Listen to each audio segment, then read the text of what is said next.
America की success है। अगर ये पायलट अमेरिका ना निकाल पाता तो ईरान की मेजर इसमें बहुत सक्सेस होती, लेकिन अमेरिका ने बहुत ही ज़्यादा एफर्ट करके बहुत ज़्यादा अपना नुकसान भी किया इसमें, उनके 3-4 तैयारे और ज़ाया हुए।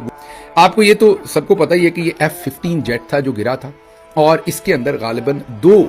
एक तो इसके अंदर पायलट था और एक उसके पीछे जो कर्नल जो ऑफिसर था जो वहां पर वेपन सिस्टम को अंदर से एयरक्राफ्ट के अंदर से मैनेज कर रहा था। वो जो पायलट था उसको तो फौरन लोकेट कर लिया गया और उसके लिए जो इन्होंने रेस्क्यू ऑपरेशन किया उसको वहां से रिट्रीव कर लिया। जो उसके बाद ये ऑफिसर था इसको लोकेट ना किया जा सका और इसको वहां पर पनाह लेनी पड़ी, जाहिर है। अब जो न्यूयॉर्क टाइम्स है वो कहता है कि ये कोई 36 से 40 घंटे जमीन पर रहा, वहां पर जो कर्नल था मिलिट्री का, यूएस मिलिट्री का,